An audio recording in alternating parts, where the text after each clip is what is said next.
El diácono es diácono permanente de la Arquidiócesis de Caracas, capellán del Cementerio General del Sur y agente de Pastoral de la Salud del Hospital de Niños JM de los Ríos, subdirector de programación de Radio María Venezuela y conductor del programa Vamos a San José y co-conductor del programa El Evangelio de la Vida.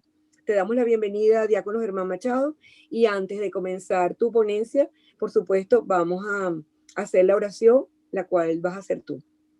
Bueno, bienvenidos a todos. Muchísimas gracias por esta oportunidad. En realidad estoy bien asustado porque es la primera vez que tengo que hablar de San José en un tema que me sorprende mucho por todo lo que el mismo Señor me ayudó a encontrar.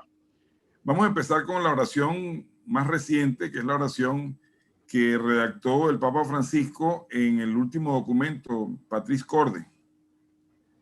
Salve, custodio del Redentor y esposo de la Virgen María. A ti Dios confió a su Hijo. En ti María depositó su confianza. Contigo Cristo se forjó como hombre.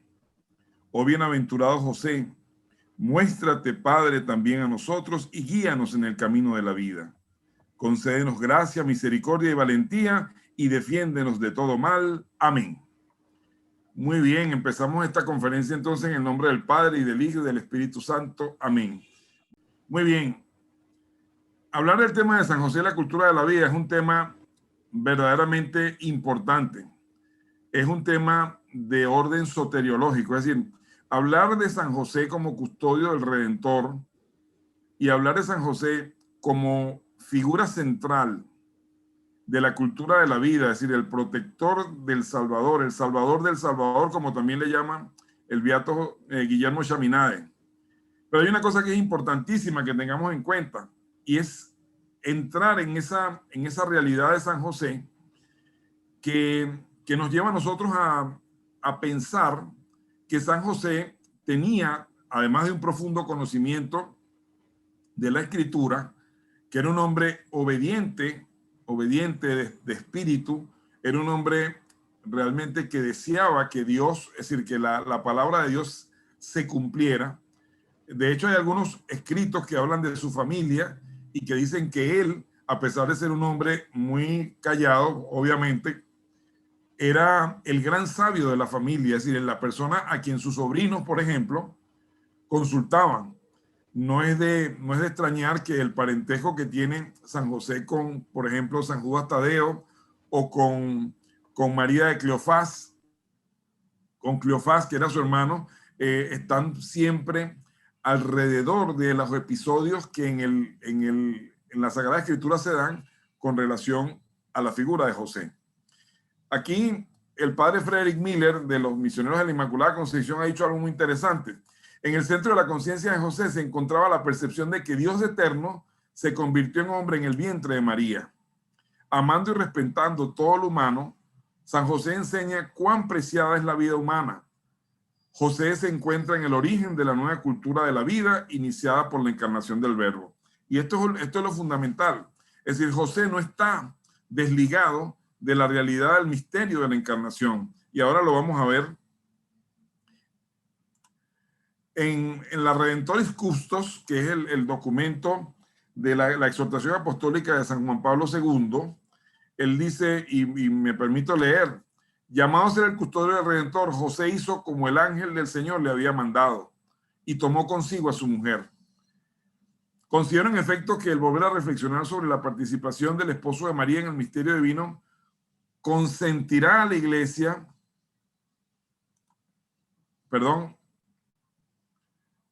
como lo dice el mismo documento, lo voy a tomar de acá para no irme para atrás. Consentirá a la iglesia en camino hacia un futuro junto con toda la humanidad, encontrar continuamente su identidad en el ámbito del designio del Redentor, que tiene su fundamento en el misterio de la encarnación. Precisamente José de Nazaret participó en este misterio como ninguna otra persona. A excepción de María, la madre del Verbo encarnado, él participó en este misterio junto con ella, comprometido en la realidad del mismo hecho salvífico, siendo depositario del mismo amor por cuyo poder eterno el Eterno Padre nos predestinó a la adopción de hijos suyos por Jesucristo. Al final de esta ponencia vamos a entender inclusive cómo se entronca la cultura de la vida en medio de la realidad salvífica que el Señor tiene para nosotros. Hay unos presupuestos fundamentales para comprender el rol de San José y la cultura de la vida. El primero de ellos es el misterio de la encarnación. No hablamos de la cultura de la vida separado del misterio de la encarnación porque no tendría ningún sentido. La cultura de la vida en el judaísmo, indudablemente, ¿qué es lo que José tenía como herencia cultural en su tiempo? Y por supuesto, los datos de la Sagrada Escritura, de la tradición y el magisterio de la Iglesia. Ahí es donde nosotros encontramos fuentes y además de eso encontramos, por supuesto, la manera en que podemos abordar la comprensión de este tema. En el misterio de la encarnación encontramos el primer dato importante, lo encontramos en el Evangelio de Mateo, en el capítulo 1, del 18 al 20. Y vemos una cosa interesante. Nos dice Charles Lewis en el libro de los milagros, y lo pongo como, estoy haciendo una serie de citas porque realmente es importante que empecemos a entender esta realidad. El milagro central afirmado por el cristianismo es el misterio de la encarnación. La afirmación es que Dios se hizo hombre. Cada uno de los demás milagros son una preparación para este, o lo señalan o son su consecuencia. Y ciertamente, cuando nosotros evaluamos la realidad inmensa de la encarnación, nos damos cuenta que todo parte de allí, todo parte del misterio de la encarnación. Toda nuestra vida, de alguna manera, tiene una raíz profunda en la encarnación. Tanto es así que nos encontramos con las nuevas investigaciones científicas que nos dan mayores datos y nos aportan mayores certezas acerca de lo que significa, por ejemplo, el microquimerismo en la Virgen, lo que significa la realidad sobrenatural que implica la fe desde el punto de vista de cómo la fe engendra el nuevo origen del hombre en Cristo. Es una realidad tan grande y un misterio tan importante que no podemos definitivamente dejarlo fuera porque estaríamos sin un asidero seguro. En la encarnación se unen la naturaleza divina y humana en una misma persona, que sin perder su naturaleza divina asume plenamente la humana y las debilidades corporales como el hambre, la sed, la fatiga, el dolor y la muerte. Esto es una cosa importante porque estamos hablando de la realidad absoluta del verdadero hombre. Es decir, no estamos hablando de una realidad como las herejías pues, monofisistas, etcétera. Estamos hablando realmente de un misterio importante. En el misterio de la encarnación constatamos el enorme amor que Dios nos tiene, que encarna a su Hijo único en la forma más sencilla y frágil de la vida humana. Por aquí tenemos que empezar. Cuando vemos el misterio de la encarnación, empezamos a encontrarnos con esta realidad de humildad que Dios ha tenido para poder transmitirnos su amor. Dios no ha venido a encarnarse de una forma distinta a la de la naturaleza de las cosas creadas. Lo ha hecho de la forma más humilde, es decir, Dios se encarnó a partir de ser célula. El Verbo se encarnó para salvarnos y para que nosotros conociésemos así el amor de Dios. Asumió una naturaleza humilde para llevar a cabo por ella nuestra salvación. Yo estoy llevando toda esta reflexión acerca de la encarnación para poder entender de una forma más precisa y de una forma más grande el rol de San José. Porque San José no está diferenciado desde el punto de vista del misterio de una realidad de salvación que Dios quiere para todos nosotros. Por eso es que es tan importante la figura de él y por eso es que ahora en medio de esta circunstancia tan aciaga de la humanidad, vale decir, de esta circunstancia en la cual la guerra más intestina que tiene la humanidad es precisamente contra la familia. Y el mayor pecado que social y humanamente ha cometido la sociedad actual ha sido precisamente la negación absoluta del misterio de la encarnación en el hombre, como ha sido en el caso del aborto. Entonces, es importante que entendamos desde la encarnación el rol de San José en la cultura de la vida, porque la encarnación per se es de por sí ya el modo cultural en que Dios quiere que el hombre se relacione con él. Nosotros somos desde la fecundación, y también Dios era verdaderamente Dios hecho hombre desde la fecundación. El cigoto que ya tiene sexo y todo el material genético de ese individuo ya es ser humano y ha de ser respetado como persona desde el primer instante de su existencia. El alma se crea desde el momento de la concepción. Esto ha sido, digamos, la afirmación que para todos nosotros tiene el hecho de la concepción y el misterio de la encarnación en la realidad humana. El matrimonio, indudablemente, como una realidad soteriológica para el hombre y la mujer, ha sido el lugar que dio por Dios para hacerse carne. José y María, precisamente en vista de su contribución al misterio de la encarnación del Verbo, recibieron la gracia de vivir juntos el carisma de la virginidad y el don del matrimonio. San José es llamado a insertar socialmente al Mesías tanto en el pueblo de Israel como en toda la humanidad. Es decir, la razón por la cual José es llamado a ese matrimonio con María tiene que ver con todos nosotros. Tiene que ver con una misión que el Señor le encargó, una misión de darle a Jesús, siendo hijo de Dios, darle a Jesús la inserción en la sociedad humana, no solamente desde el punto de vista jurídico, desde el punto de vista de las leyes, sino también desde el punto de vista de toda la humanidad.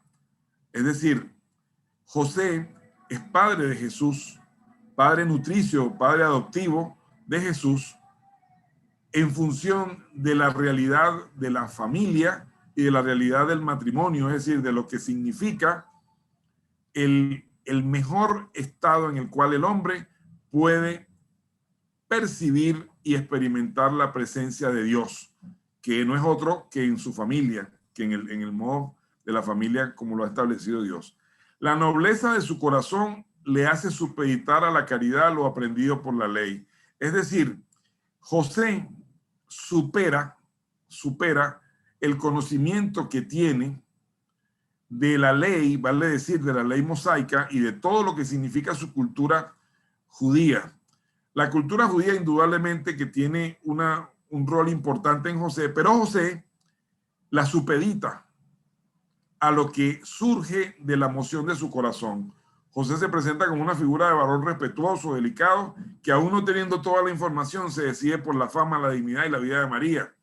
Y en su duda de cómo hacerlo mejor, Dios lo ayudó a optar iluminando su juicio. El sueño de San José es un sueño interesante porque nos plantea una prefiguración de lo que Dios quiere hacer con toda la humanidad. Y ya lo veremos al final, lo que significa para nosotros esa forma en la cual Dios nos quiere a nosotros como familia, tiene la misma ansiedad de nosotros hacia Él y de Él hacia nosotros, porque Él nos quiere dentro de su vida. El San José protege a los que veneran acompañándolos en su camino por esta vida, así como protegió y acompañó a Jesús mientras crecía. Eso es una frase muy bonita que dijo San José María Escrivá de Balaguer, que también fue un gran devoto de San José. San José es celoso defensor de Cristo, como lo dice una de las letanías. Y desde el momento en que el ángel le reveló a San José que habría de ser el padre del Mesías, hasta el momento en que exhaló su último aliento en los brazos de Jesús y de María, San José defendió celosamente a Jesús. La defensa que hace José de Jesús es la defensa que hace Dios por sus hijos. Es la defensa que hace Dios por toda la humanidad. San José es la figura del Dios Padre, es la figura del Dios Padre, celoso protector de sus hijos. Por eso es que cuando nosotros entendemos la realidad del pecado y de la ofensa a Dios, no la entendemos desde una realidad de intercambio, sino la entendemos de una realidad de un profundo amor. Entender ese amor tan profundo que Dios tiene por nosotros, indudablemente que nos lleva al celo de las cosas de Dios y al celo indudablemente de lo que Él quiere para cada uno de nosotros. San José siempre defendió a su hijo de cualquier amenaza. Fue obediente centinela que no solo protegió, defendió y sacrificó todo por Jesús y su seguridad, sino que hizo lo mismo por su querida esposa. San José veló por su esposa con gran fidelidad y por su hijo como el padre más amoroso. Es decir, lo que hizo José, y cuando nosotros vemos algunas cosas de la cotidianidad, yo no quería referir, digamos, de manera formal, pero lo voy a narrar. Por ejemplo, hay una serie de revelaciones importantes de varias personas que a lo largo de la historia, desde, yo diría, de las que están documentadas aproximadamente desde el siglo XVIII, hay algunas revelaciones privadas que han sido documentadas.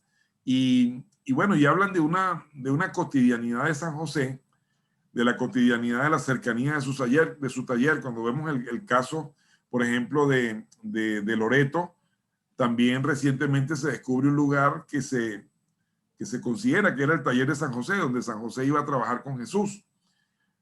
Y la cotidianidad de cómo José, por ejemplo, al llegar a Egipto, tuvo que trabajar subpagado, porque siendo judío, todavía en el pueblo egipcio resonaba pues aquella animadversión, aquella xenofobia contra los judíos, y José tuvo que hacer trabajos, tuvo que vivir en circunstancias de mucho apremio. Por eso es que cuando hablamos de la pobreza en el sentido evangélico, no podemos dejar de ver a la Sagrada Familia, porque la Sagrada Familia ciertamente fue una familia pobre, y eso se evidencia en el momento de la presentación de Jesús en el templo, que a Jesús lo presentan en el templo con la ofrenda, que era la más humilde, la más pobre de todas. Entonces, mis queridos hermanos, ver la cotidianidad de San José en el día a día, cómo José podía ser proveedor de la Sagrada Familia, el trabajo que José tenía que hacer, porque era un trabajo duro. Si bien es cierto, la tarea de carpintero, como se le conoce, no era una tarea que la podía hacer cualquiera. Es decir, esto no es como hoy en día que uno camina, por lo menos en Caracas, y se encuentra una pila de carpintería. No, no, no. En los tiempos de Jesús, la carpintería era lo que a la sociedad actual es la arquitectura. Es decir, se supone que no solamente hay un concurso del arte y la técnica, sino también de un talento y de una inteligencia necesaria para tener una relación, por ejemplo, de dimensiones, medidas, espacios, volúmenes, toda esta serie de cosas. Pero además, desarrollar en medio de una sociedad muy primitiva, desarrollar técnicas y desarrollar herramientas para poder hacer un trabajo que sea dignamente remunerado.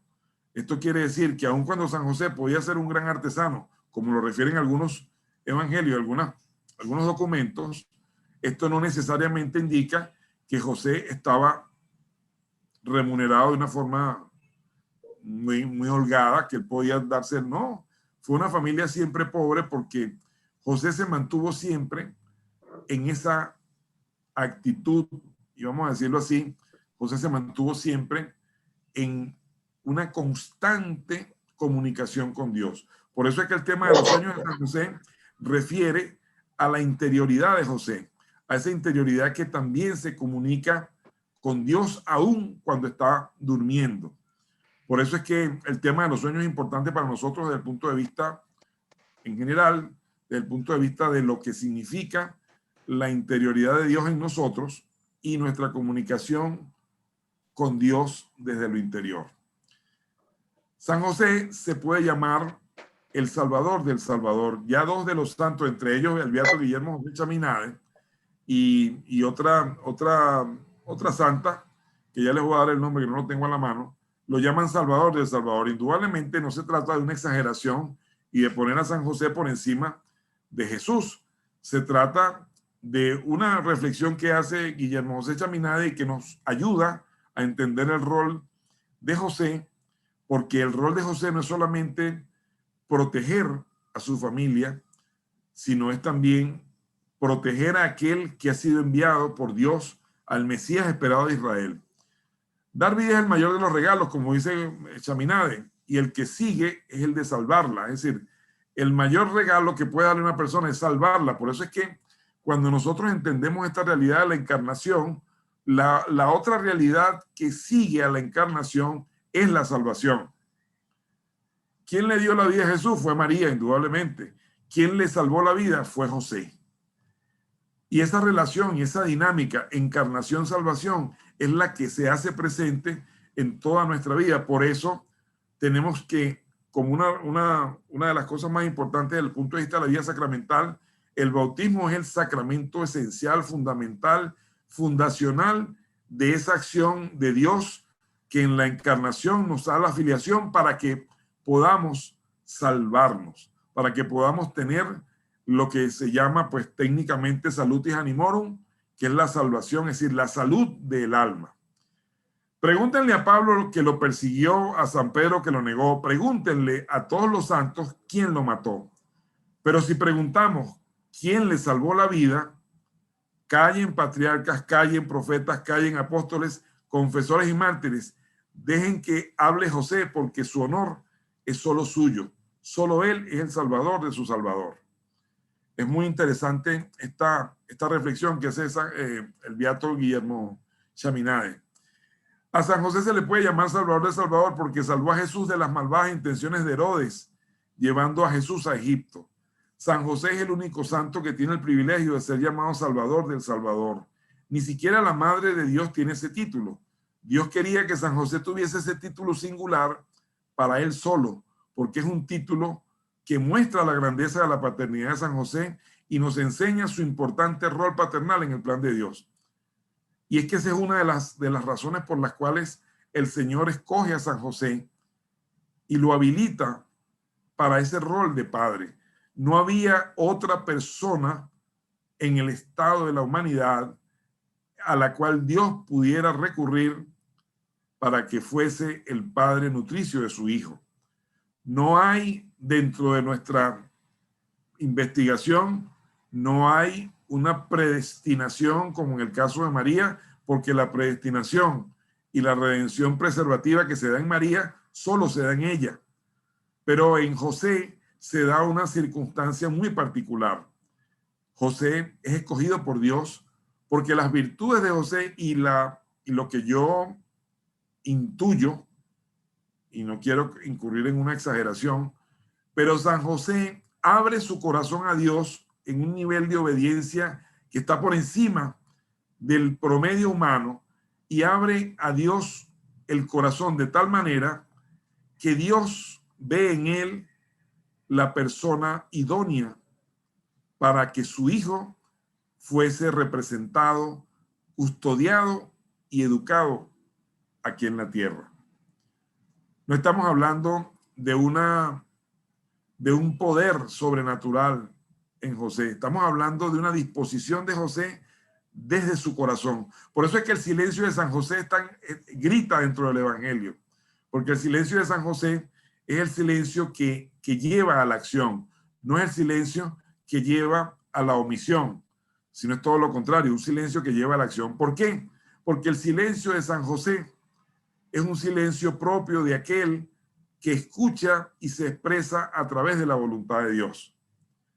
Por eso es que el término de la voluntad de Dios como una realidad de obediencia, pero también de convicción. José estaba convencido de Dios. Por eso es que cuando se da la circunstancia de María, y aquí hay varias especulaciones en relación a esto, pero la circunstancia de María en su embarazo, que obviamente fue revelada por ella a José. En José no se da un problema de orden humano, vale decir que José esté pensando en la fidelidad o en la honorabilidad de María. El tema de José tiene que ver con su profundo conocimiento de la Escritura y saber si él era o no capaz de asumir la responsabilidad de estar en medio de la familia del Salvador, del Mesías esperado por Israel. Entonces, muy interesante, San José es el único santo que tiene el privilegio de ser llamado Salvador del Salvador, porque ciertamente ese rol lo tiene en el corazón.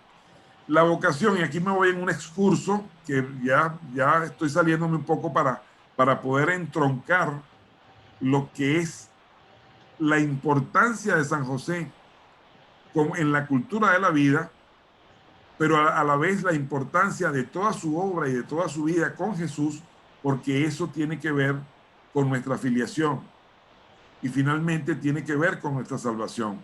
La vocación de San José a recibir a María como esposa y la del discípulo amado a recibir a María como madre.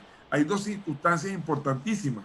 Hay dos revelaciones que al principio del Evangelio y en el momento de la pasión y muerte de nuestro Señor Jesucristo se dan como revelaciones propias de Dios para hacernos entender a nosotros esa realidad tan importante que significa María y que significa Jesús en nuestras vidas. En los textos tanto de José como de Juan aparece una revelación, el primero de un ángel, el segundo del propio Jesús. En ambos se solicita del sujeto al que se dirige que se reciba a María, en el primero como esposa y en el segundo como madre. En ambos hay una consecuencia para quien acepte esta voluntad divina.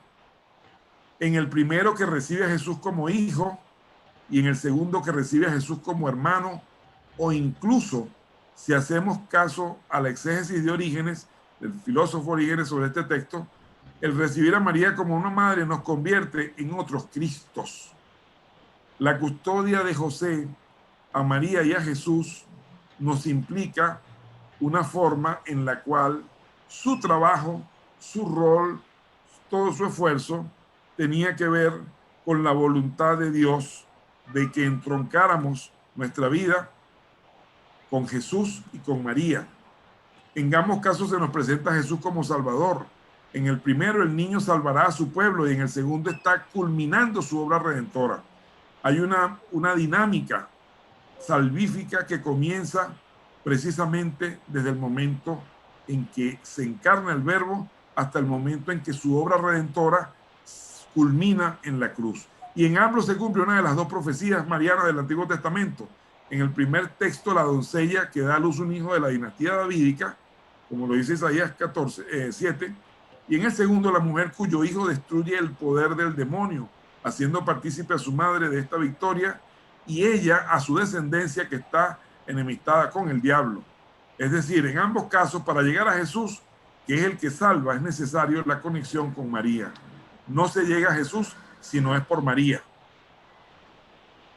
Luego, siguiendo en este excurso, ya entrando en la realidad de la, digamos, de la teología de Benedicto XVI, sobre todo en su obra de la infancia de Jesús, nos encontramos con unas claves importantísimas, que son claves interesantes que nos dan a nosotros una dimensión nueva de la cultura de la vida, porque la dimensión de la cultura de la vida no tiene que ver solo con la forma en que nosotros vivimos y con la defensa de la familia y con la defensa de los valores de la sociedad, sino tiene que ver finalmente con nuestra propia salvación y con nuestra propia genealogía en Dios. Benedicto XVI, en su libro de la infancia de Jesús, nos dice: María es un nuevo comienzo. Su hijo no proviene de ningún hombre, sino que es una nueva creación. Fue concebido por obra del Espíritu Santo. Al final es en María, la humilde Virgen de Nazaret, donde se produce un nuevo inicio, comienza un nuevo modo de ser persona humana. Con Jesús ha llegado la plenitud de los tiempos, de que con él comienza ahora la hora decisiva de la historia universal. Estamos hablando de que el misterio de la encarnación, abre para toda la humanidad y para toda la historia el Kyrios de una forma muy particular.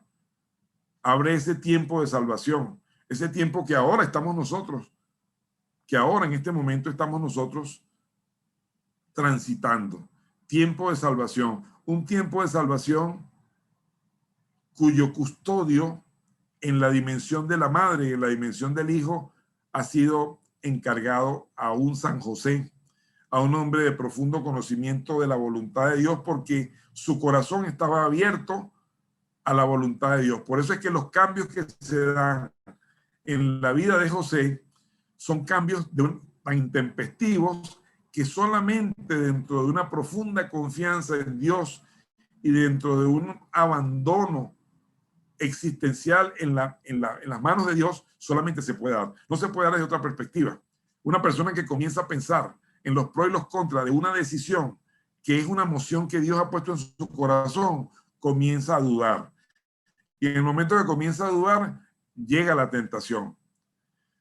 Con Jesús ha llegado la plenitud de los tiempos, como lo dice la Sagrada Escritura, de que con él comienza la hora decisiva de la historia universal. Ciertamente, la historia toma un curso de plenitud. La historia toma un curso donde comienzan a expresarse realidades del corazón de Dios, como la misericordia, empiezan a expresarse realidades del corazón de Dios hacia esta humanidad cuya realidad de pecado y de muerte ha traído la tragedia de corazones, ha traído tantas y tantas desgracias para el curso de la historia. Jesús asume en sí la humanidad entera, toda la historia de la humanidad, y le da un nuevo rumbo decisivo hacia un nuevo modo de ser persona humana. Esto es quizás lo fundamental de la cultura de la vida, que preserva el deseo de Dios, el deseo del Creador, de que nosotros experimentemos desde el punto de vista ontológico una nueva forma de ser humanos, de ser personas humanas. La conversión tiene que ver con esto.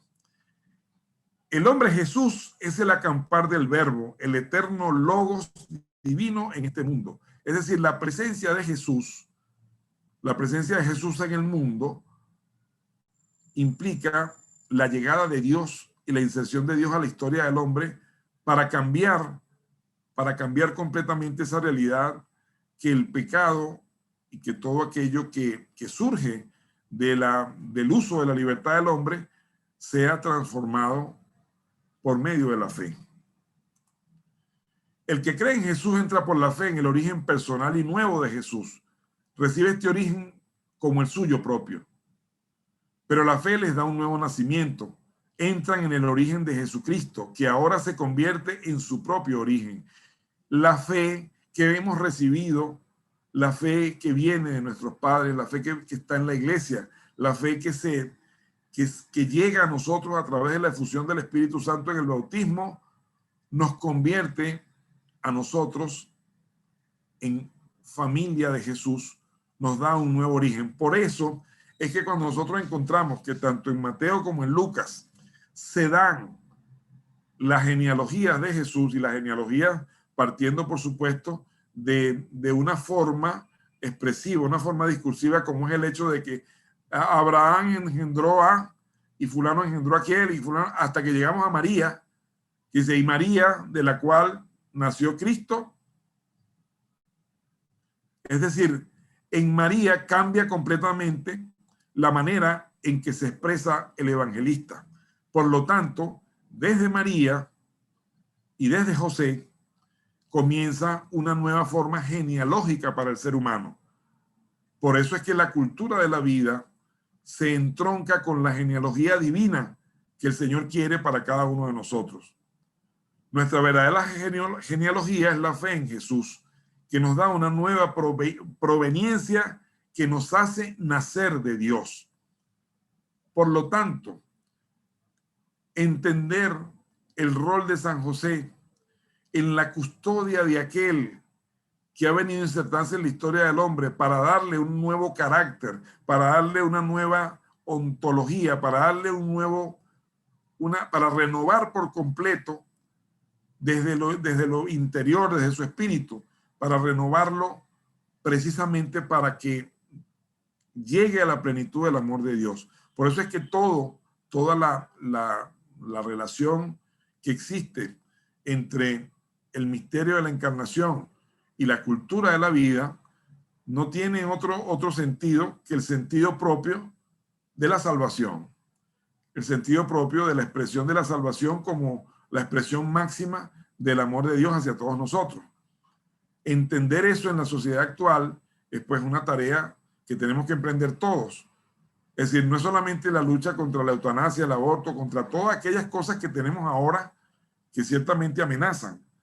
Es el tema de cómo nosotros expresamos esta realidad salvífica de Dios en una sociedad que tiene otros códigos, una sociedad que se está tratando de entender desde una cultura que ya destruye a la familia como centro del desarrollo de la sociedad y desea que el mundo se convierta en una sociedad tribal, en una sociedad donde existan las relaciones de dominio como las relaciones de las manadas de los animales salvajes, es decir, un macho alfa que es el jefe de la manada y que, bueno, está en el poder hasta que alguien de una generación nueva lo vence y lo destruye.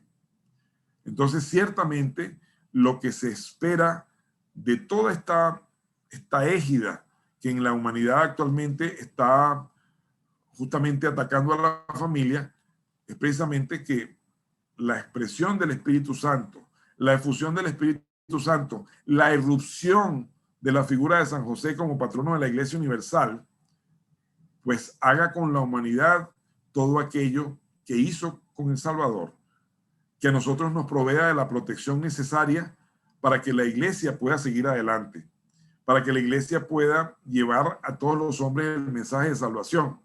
Necesitamos, desde el punto de vista pastoral, desde el punto de vista espiritual y desde el punto de vista humano, necesitamos a la Sagrada Familia y sobre todo a la figura de San José.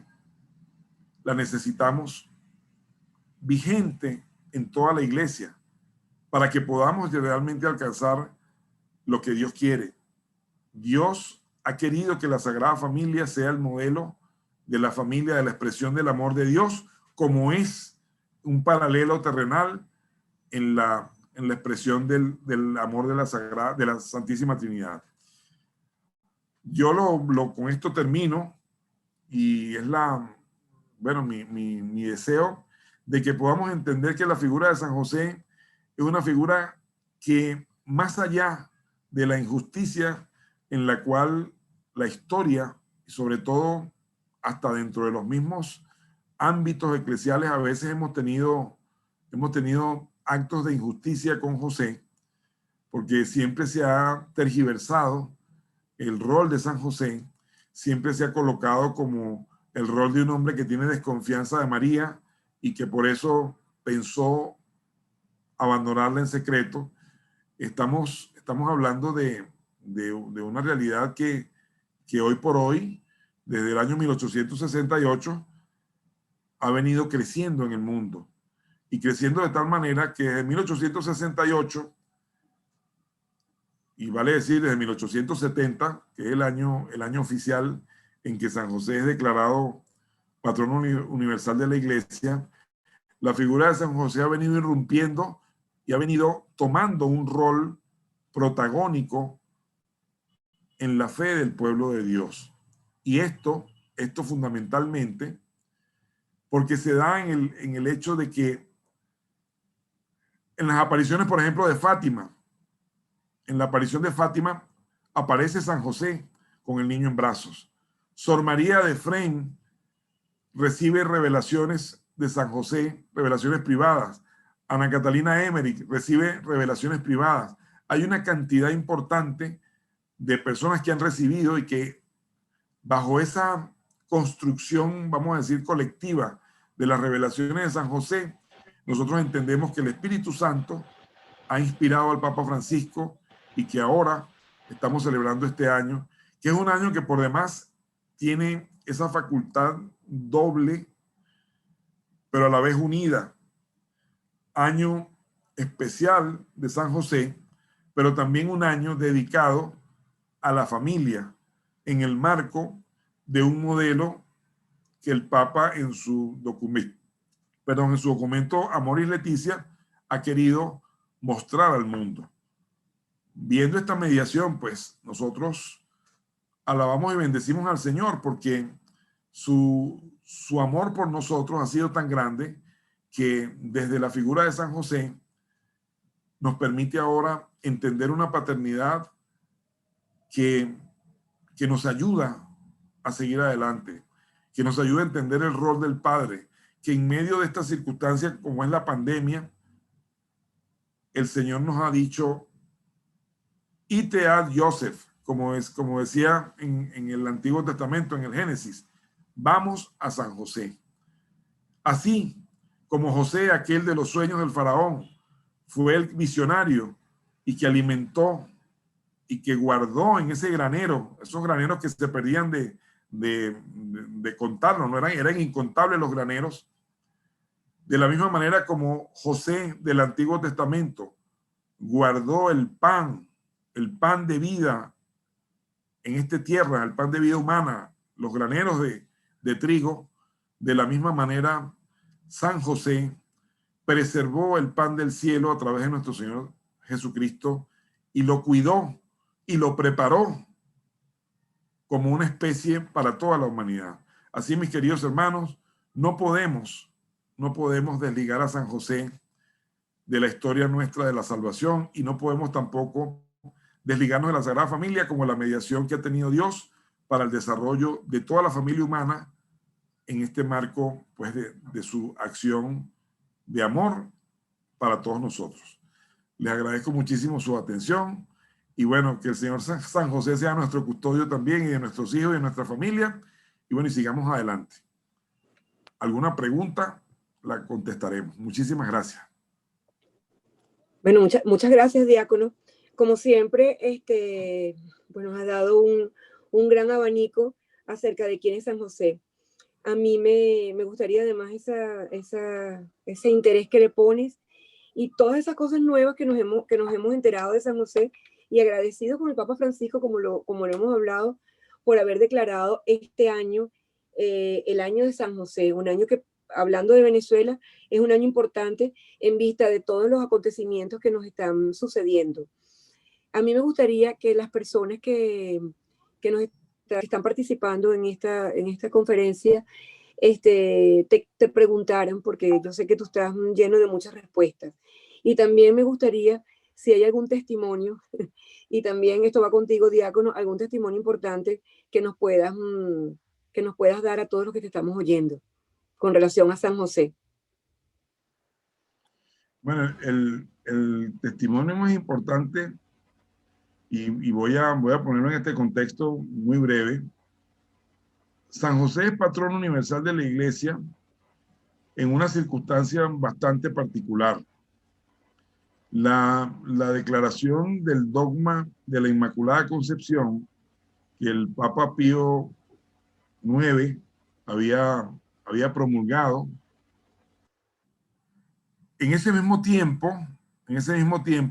a la Santa Sede habían llegado una cantidad importante de cartas de diversas partes del mundo pidiendo y solicitándole al Papa que declarara a San José como patrono universal de la Iglesia. El Papa tenía muchas dudas, no quería enrolarse en otra, digamos, en otro proceso para hacer un decreto, porque pensaba que era inoportuno. Es decir, si hemos lanzado ya el decreto de la Inmaculada Concepción, desde el punto de vista de la respuesta del mundo, sobre todo la respuesta de los teólogos en cualquier parte del mundo, y de la respuesta inclusive que se iba a dar desde los otros ámbitos de las confesiones cristianas, iba a ser, entre otras cosas, cazar una pelea importante.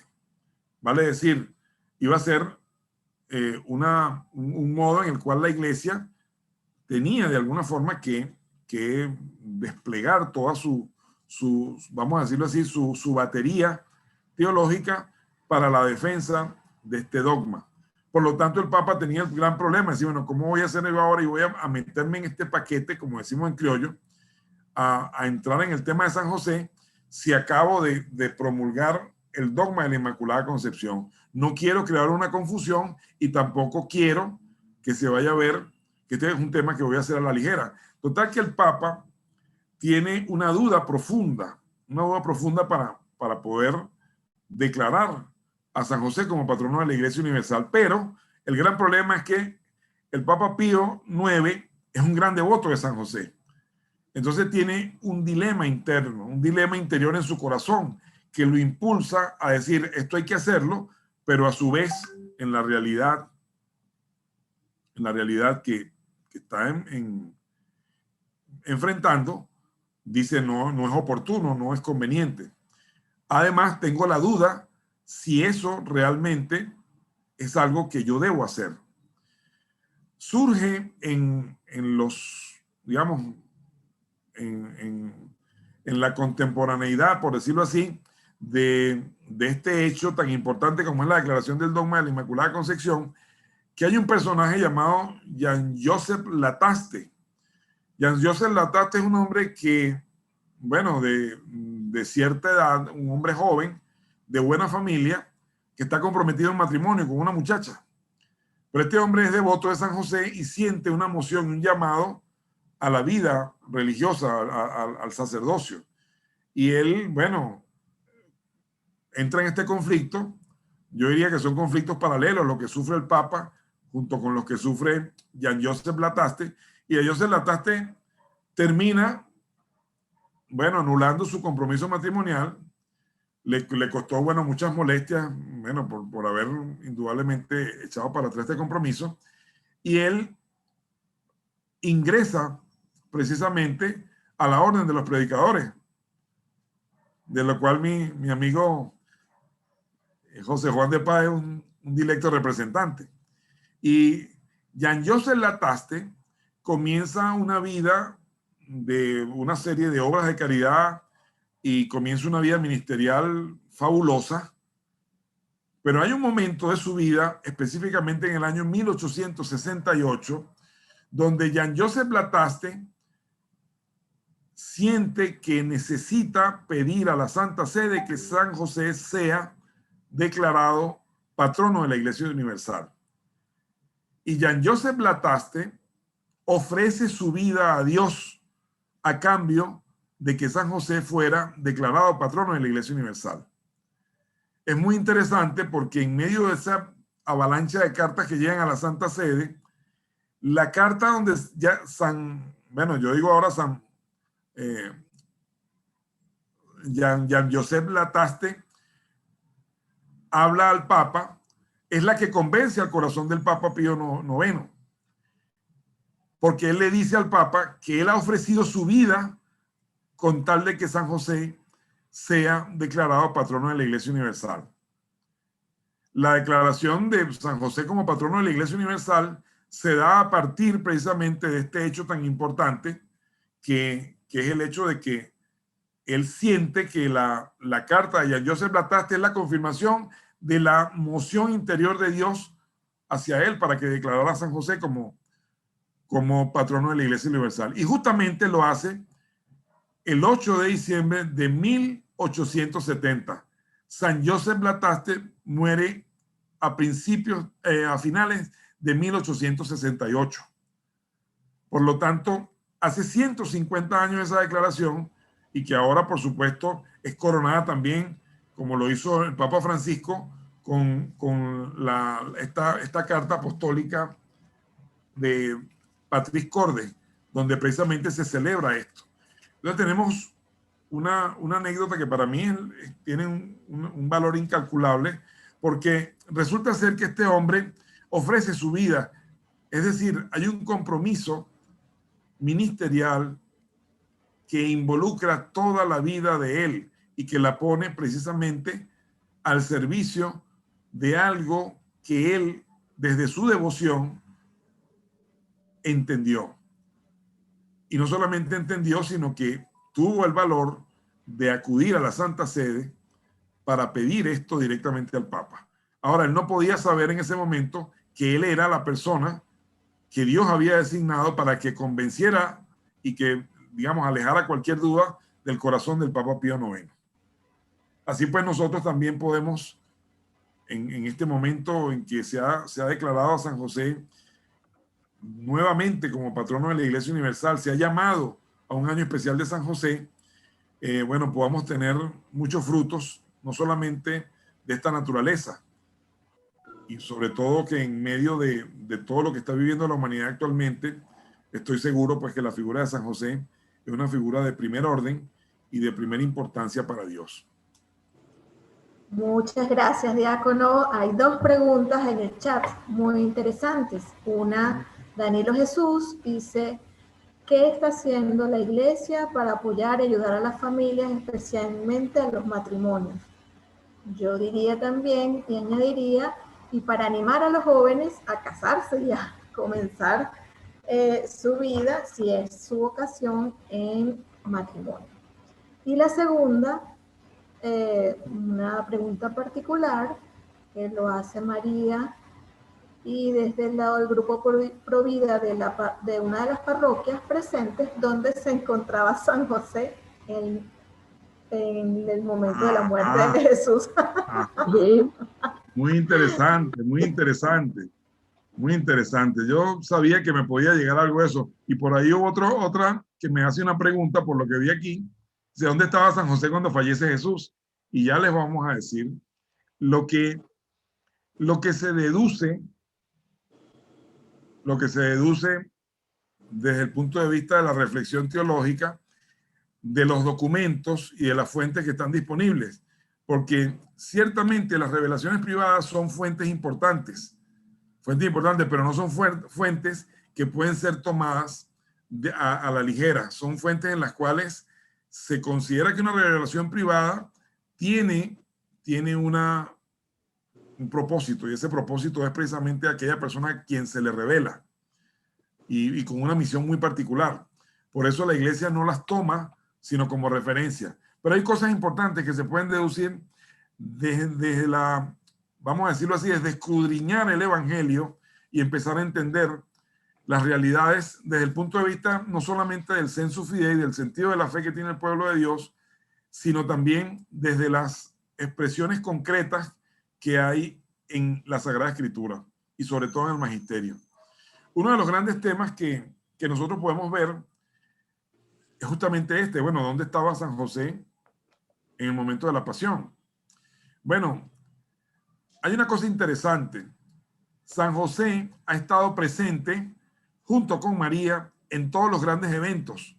Vale decir, cuando nosotros tenemos esa devoción de los 7 domingos en que celebramos los dolores y gozos de San José, estamos expresando la presencia de José en todos aquellos eventos que prefiguran a Jesús en su pasión. La labor de San José consistió en preparar a María y a Jesús para la misión que tenían por delante. Jesús y María entienden el rol. Por eso es que es muy interesante la figura de un San José que aparece con un Jesús niño, y ese Jesús niño tiene en su mano una cruz de madera. Eso significa que ya el rol del niño, digamos como Salvador, como Redentor, era conocido para San José. San José es quien prepara a Jesús. El verbo de Jesús es el verbo de José. La manera de hablar de Jesús es la manera de hablar de José. Pero además de eso, José prepara a María y a Jesús para la pasión. José los prepara. ¿Por qué? Porque José sabe, indudablemente, si José conoce en profundidad los libros de Isaías, José interpreta desde el primer momento de la concepción de Jesús, interpreta el rol que tenía Jesús para la humanidad.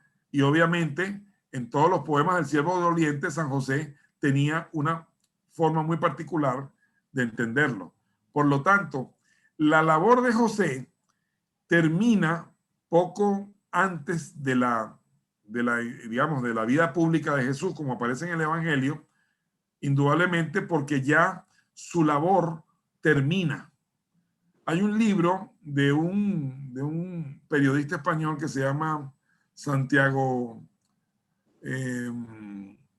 Chives Narvascués, que se llama Conversaciones con María, y él hace unos diálogos imaginarios entre Juan, que se lleva a María después de la pasión de Jesús y la lleva a su casa, y cómo Juan comienza a conversar con María acerca de todo lo que había pasado. Y es muy interesante porque María, en una de esas conversaciones, le habla del rol de José enseñándolos, de José preparándolos. Ciertamente, y hay una forma, vamos a decirlo así, que yo he tomado como indudablemente, vamos a decirlo de esta manera, una interpretación extensiva del rol de José. Si José es quien prepara, José es un diácono de la Sagrada Familia, porque José prepara los dones, como se preparan los dones en la mesa del sacrificio. Es José quien prepara a Jesús para el rol que tiene. Por eso es que cuando en el quinto misterio gozoso nosotros hablamos de un niño Jesús de 12 años, que es la edad del Bar Mitzvah, es la edad en que entra legalmente al judaísmo, entra desde el punto de vista jurídico al judaísmo, que es un niño que ya conoce la escritura. Suena interesante el hecho de que Jesús se somete a sus padres.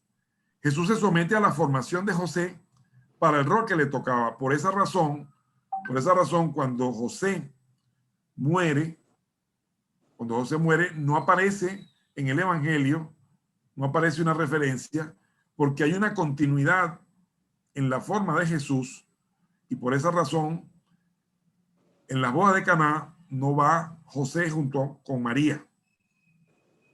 Entonces, ¿dónde estaba José? Desde el mismo momento en que José recibió la revelación del ángel, desde ese mismo momento se constituye en aquel que prepara al niño Jesús en su condición humana, lo prepara para el rol de la pasión y de todo lo que venía adelante. Y también prepara a María. Luego, hay algunas otras cosas que se han visto, por ejemplo, en el protoevangelio de Santiago. El protoevangelio de Santiago habla de una cantidad de exageraciones que indudablemente no pueden ser tomadas en cuenta porque obviamente son expresiones de las personas para de alguna manera destacar la figura de José, pero indudablemente completamente inconsistentes con todo el evangelio. Muy bien. No sé qué otra, si eso responde la pregunta. Diácono, sería bueno que nos hablaras en cuanto a San José como padre, en este momento como modelo de padre, y en este momento cómo nosotros los venezolanos podemos asumir esa vida de San José preparando a Jesús y a su esposa María, cómo nosotros trasladar eso al matrimonio aquí en Venezuela y en cualquier parte del mundo, cómo esa imagen de San José tiene que estar y entrar en nuestros corazones como ejemplo de vida. Bueno, el tema es el siguiente. Yo lo voy a abordar de esta manera, no abordarlo desde la figura solo de José. Es muy interesante que en Occidente nosotros hemos, vamos a decirlo así, disminuido la figura de José. En Oriente, por ejemplo, durante el año se celebran 6 fiestas josefinas. Se celebra, desde el mes de enero, se celebra el desposorio de María y José. Luego se celebra, por supuesto, la fiesta de la Natividad de José, que es el 19 de marzo. Se celebra también como un homenaje de la iglesia oriental a la iglesia occidental, la declaración que hizo Pío XII de la fiesta de San José Obrero. Pero en el mes de junio, que es el mes dedicado a los Sagrados Corazones de Jesús y de María, la Iglesia Oriental celebra el primer miércoles o el segundo miércoles, no tengo la precisión en este momento, es el primer miércoles, celebra el casto corazón de José. Si nosotros entendemos la realidad desde el corazón de la Sagrada Familia, tendríamos que afirmar que el corazón de José no está como la guayabera. Nosotros celebramos una fiesta que es el Sagrado Corazón de Jesús y al día siguiente celebramos el Corazón Inmaculado de María. Pero ¿y entonces José qué pito toca? ¿O es que acaso solamente se celebra el corazón de Jesús y de María porque ya José estaba muerto? Eso no tiene sentido. Para la Iglesia Oriental, lo que tiene sentido es el concurso de los corazones, porque no podemos decir nosotros que José estaba separado del corazón de Jesús. Sería una injusticia con Jesús. No podemos decir que el corazón de María estaba solamente volcado hacia Jesús, porque entonces también sería una injusticia contra José y contra la institución matrimonial. Luego, entender la realidad del Sagrado Corazón de Jesús como una devoción, y fíjense lo que dicen pues todas las promesas del Sagrado Corazón de Jesús. Pero además de eso, entender que José tiene un rol en la Sagrada Familia, pero que la característica fundamental de José es la castidad. La castidad es la característica fundamental, aunque a José indudablemente se le celebran y se destacan también virtudes como la prudencia, la fidelidad, la obediencia, etc. Pero una de las fundamentales es el fidelísimo San José, que aparece también en las letanías. Pero lo fundamental de José es la castidad, porque resulta ser que la castidad de José es una castidad virtuosa, no es una castidad impuesta por la reflexión teológica, es una castidad virtuosa porque es una castidad que define una realidad de vida no solamente humana, sino espiritual. ¿Cuál es el problema fundamental, o vamos a decirlo así, cuál es uno de los problemas más hirientes de la realidad familiar? La infidelidad. ¿Cuál ha sido el pecado más importante y el pecado más recurrente que hemos tenido nosotros con Dios? La infidelidad.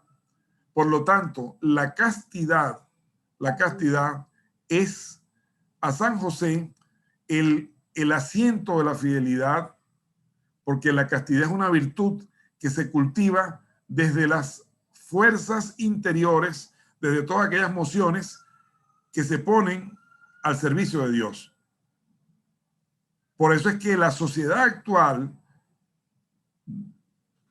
hace un grave pecado en la hipersexualización de los medios y en la forma en la cual se promueve completamente la sexualización como cultura. Y por eso es que cuando vemos la ideología de género y cuando vemos todas aquellas cosas que están alrededor de esto, estamos entendiendo que es, entre otras cosas, un pecado grave contra la castidad. Porque la castidad, como decía anteriormente, es asiento de la fidelidad de José, y por eso es que en muchos casos, incluso desde la misma iglesia, se ha dibujado la figura de San José como un hombre viejo, diciendo, bueno, la preservación de la virginidad de María no es por la virtud de María y de José, sino es porque José ya estaba demasiado viejo y ya no podía hacer nada. Y eso es un error grave. Es un error grave porque teológicamente hablando, José era un hombre que estaba en la completa plenitud de sus facultades. ¿Ustedes creen que un viejo de 111 años, como dice el protoevangelio de Santiago, se hubiera podido mandar a pie un viaje de 250 kilómetros desde Nazaret hasta Egipto, hasta la frontera con Egipto. Eso no se lo hubiera podido, el viejito lo hubieran tenido que agarrar en algún momento del desierto, o los asaltantes o las personas que estaban en el camino le hubieran echado una broma, sobre todo yendo él con una niña, con una muchacha como María. No tenía ningún sentido para Dios dejar a un San José que fuera un viejo y que fuera, y no lo digo por los viejos, porque los viejos tenemos todavía, nos queda algo, ¿no? A lo que me refiero, el matrimonio que constituye la perfección de Dios es justamente así. Un José en el pleno dominio de sus facultades. Un José que es casto porque es un casto de convicción por el amor a Dios y de convicción por el proyecto de Dios que entendió desde su más tierna juventud. Es decir, el gran ejemplo no es el ejemplo de José aislado de la Sagrada Familia, es todo lo contrario. Es el modo en que la complementariedad espiritual que existe entre Jesús, María y José son verdaderamente los reflejos o el espejo existencial de la familia en medio de una sociedad como esta. Eso es lo que significa, en mi opinión. Es decir, no es un San José solo. Ahora San José lo tenemos en un rol de defensor, en un rol de inclusive terror de los demonios, como también, porque si bien es cierto que María pisa la serpiente, quien la mata definitivamente es José. Es decir, José es quien también ayuda a María a defenderse contra la serpiente. Por eso es que José es terror de los demonios. Entonces, en medio de la circunstancia actual de la sociedad, la Sagrada Familia representa el modelo de existencia de familia. Por eso es que la castidad como virtud importante de San José y la fidelidad son precisamente las virtudes que como padres todos los hombres tenemos que aprender. Porque ha sido precisamente en la infidelidad, en esta, como llama también nuestro querido cardenal emérito Jorge Urosa, él habla del relajo afectivo sexual. A mí me llama mucho la atención por ese término, pero ciertamente lo que la sociedad ha estado promoviendo es una sociedad sin compromiso, una sociedad donde el matrimonio se puede, digamos, deshacer en cualquier momento, porque el matrimonio no se trata de un compromiso de salvación, sino el matrimonio se trata de una forma de bienestar de la persona. Entonces, cuando ya el matrimonio no es el bienestar para mí y yo no estoy cómodo, entonces yo tengo que huir de ese matrimonio, porque a mí no me interesa. A mí lo que me interesa es un matrimonio para pasarla bien. No me interesa un matrimonio para entroncarme con las realidades y las dificultades de la vida. Eso lo hará otro, o eso lo hace quien le toque, pero yo mientras que pueda me voy. Y entonces, eso que ha promovido la sociedad, el divorcio express, que también en la legislación venezolana apareció, que ahora todo el mundo está huyendo al compromiso matrimonial porque es que da miedo. Y resulta ser que estamos perdiendo el carácter del sentido del compromiso ante Dios. Es por eso que es tan importante que nosotros exaltemos la figura de la Sagrada Familia como modelo de todas las familias. Porque cuando vemos la cotidianidad de la Sagrada Familia, es que alguno cree que es que María siempre tuvo todo lo que tenía, lo que quería. ¿Es que acaso creen que María la tuvo fácil? No, el Señor cambió varias veces la realidad de la Sagrada Familia. María no la tuvo fácil y José mucho menos. Entonces, cuando nosotros entendemos esa realidad de la Sagrada Familia, entendemos el deseo de Dios para todos nosotros. Y ahí encontramos también la fuerza que da el sacramento, que ese matrimonio natural se ha convertido y se ha elevado a un sacramento por el mismo Dios. Por eso es que es importante que esas realidades en las cuales viene Jesús al mundo, Jesús no vino producto de unas relaciones que no estuvieran dentro de la institución sagrada del matrimonio, no dentro de una unión natural, sino una institución sagrada del matrimonio. Había un desposorio y un compromiso. No sé, bueno, Si sigo hablando, yo creo que con eso está de alguna manera respondida la pregunta. Bueno, como verás, diácono, estamos fascinados con esta charla. Grace, si hay alguna persona que quiera hacer otra pregunta, si alguien levantó la mano, porque nos gustaría, y yo insisto también, tú nos hablaste del testimonio, a mí me gustaría si alguno de las personas, está Fray José Juan, tienes la palabra. No, simplemente pues quería comentar algunas cositas de lo que decía Germán, con el permiso de Germán, y sobre todo de la parte... Por favor. No, tranquilo. Sobre todo de la parte iconográfica de José. Vamos a hablar primero de la iconografía dentro de la Iglesia Católica y después dentro de la Iglesia Greco-Ortodoxa o la Iglesia Oriental. Dentro de la Iglesia pues, Católica, sobre la mayor parte de las representaciones de San José las vemos después del Concilio de Trento, vemos un florecimiento de la imaginería de San José.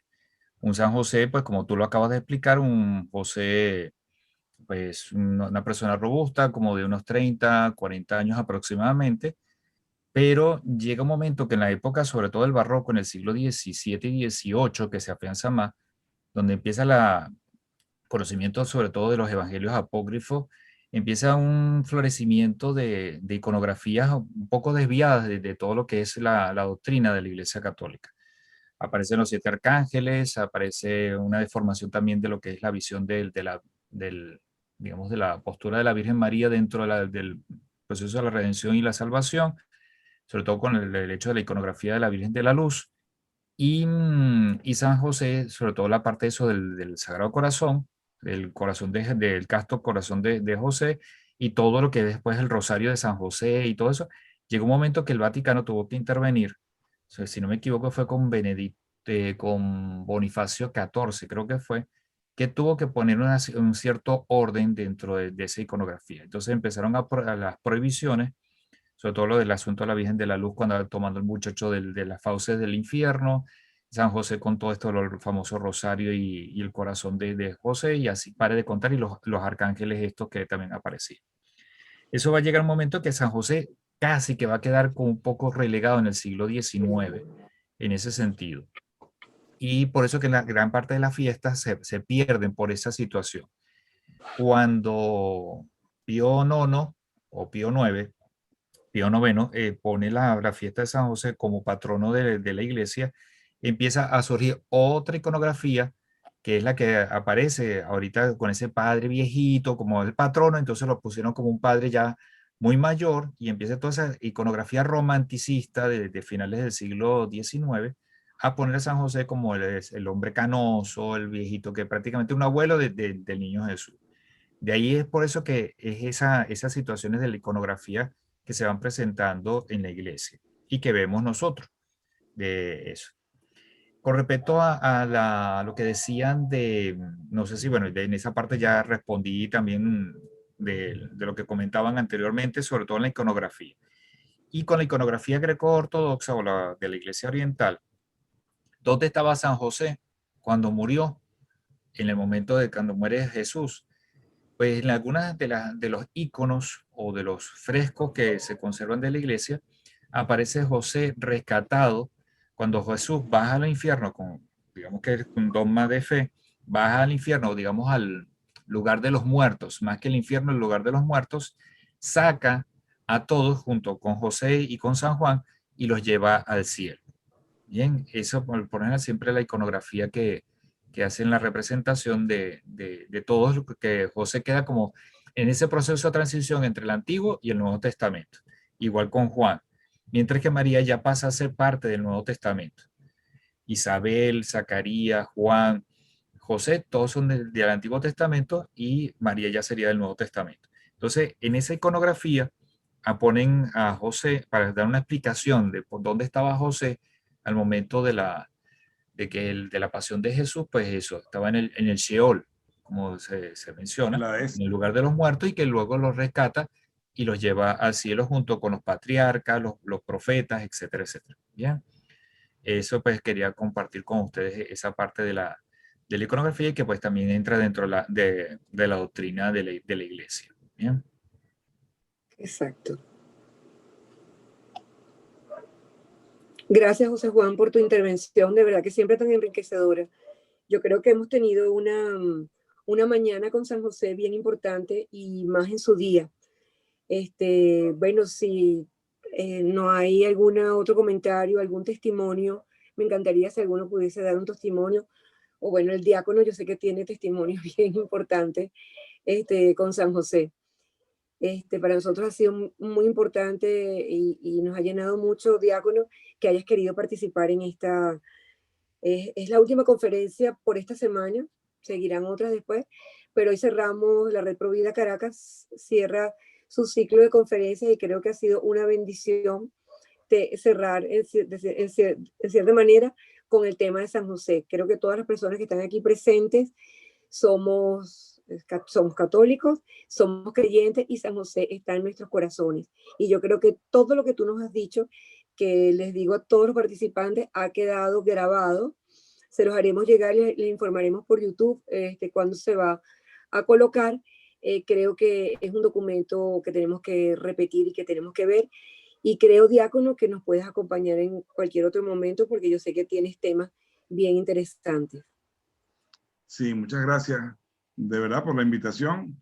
Es un tema que, como les decía al principio me asustó porque obviamente son muy pocas las cosas que se pueden ir buscando en la literatura actual, pero además de eso, en medio de lo que estamos viviendo, cómo ver al San José y a la cultura de la vida. Les agradezco a todos, bueno, su participación. De verdad que estoy sorprendido con la cantidad de personas que han participado. A todos les agradezco muchísimo. Y bueno, estaremos siempre por aquí, por este medio, y bueno, en el cementerio. Yo sé que ustedes no me van a visitar el cementerio, pero no importa. Igual estamos a la orden. Y bueno, hasta la próxima oportunidad. Muchísimas gracias a todos. Que Dios los bendiga. María Elena, tienes la palabra, María Elena Carola. Cordero. Gracias, Carola. Yo quería, como has dado otro tiempo, pero decirle al diácono Germán Machado, a quien conocemos, agradecerle por esta ponencia en un día como hoy y en un año tan importante del año de San José. Nosotros siempre decimos que nuestros papas están inspirados siempre por el Espíritu Santo. El magisterio del Papa Francisco nos ha dado en estos años, 7 años de su pontificado, verdaderos documentos y orientaciones para la Iglesia, para la humanidad, para el laicado del mundo y en particular el venezolano.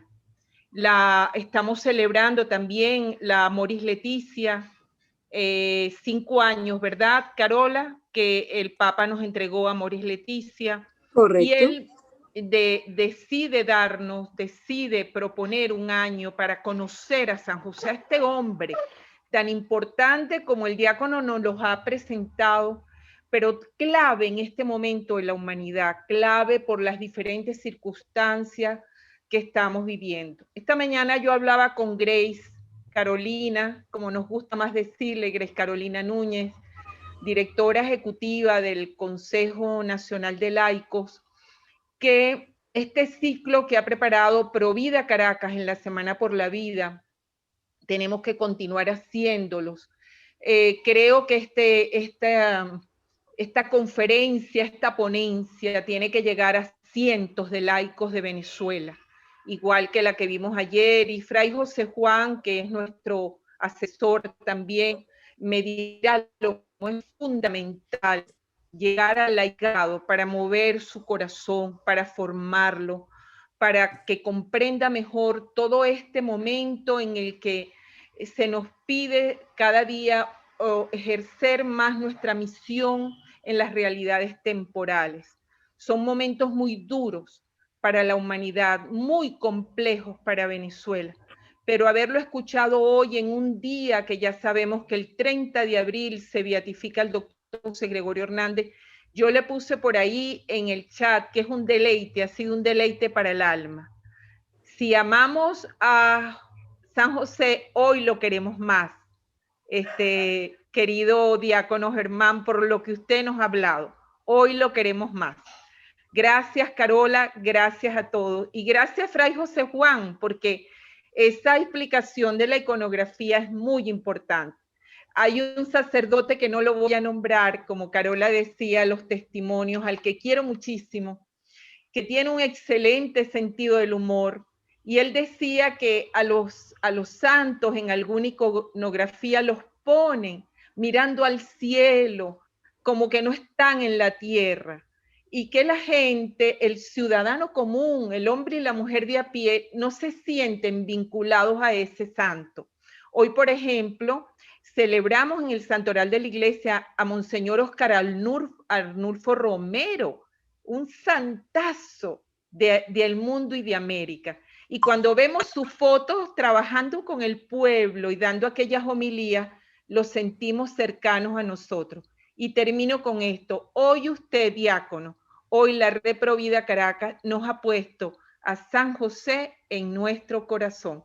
Muchísimas gracias por regalarnos esta jornada. Y Dios nos bendiga y nos guarde a todos. Y el beato José Gregorio Hernández cuide y proteja a todos los venezolanos. Amén. Amén. Amén. Y gracias por tus palabras, María Elena.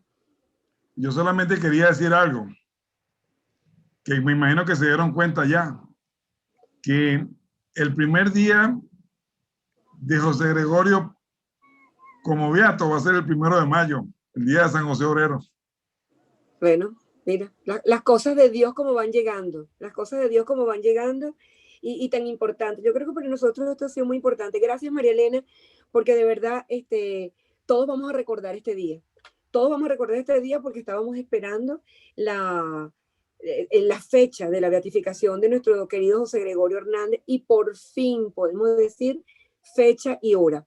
Y con relación a San José tiene que estar dentro de nuestros corazones. San José tiene que impregnarnos porque tenemos que seguir el ejemplo como sagrada familia que tenemos que ser y que pretendemos ser. Pues San José tiene que ser al que tenemos que seguir, a la Virgen, la madre, la amiga, la que nos lleva al Señor, y por supuesto Jesús estará sumamente contento de todo lo que ha oído. Gracias a cada uno de ustedes por sus palabras, gracias en nombre de la Red Provida Caracas, y decirles que mañana estamos cumpliendo los primeros 4 años en Caracas, la Red Provida. Hemos tenido, gracias a las circunstancias del país, ciertos tropiezos, pero lo cual no nos ha impedido seguir adelante. Estas conferencias van a continuar, no son las primeras, no son las últimas, pero sí, yo sé que vamos a contar con el diácono, con Fray José Juan, vamos a contar con los médicos, en relación con las otras conferencias que hemos tenido y la que vamos a tener esta tarde. Y yo creo que de aquí, de estas conferencias y esta semana Provida, vamos a tener una continuidad y vamos a tener un trabajo bien importante. Cuento contigo, diácono, cuento contigo, Fray José Juan. Gracias a todos los que estuvieron aquí. Ya les enviaremos la fotografía. Buenos días y feliz día de San José, porque hoy es miércoles de San José. Gracias, diácono.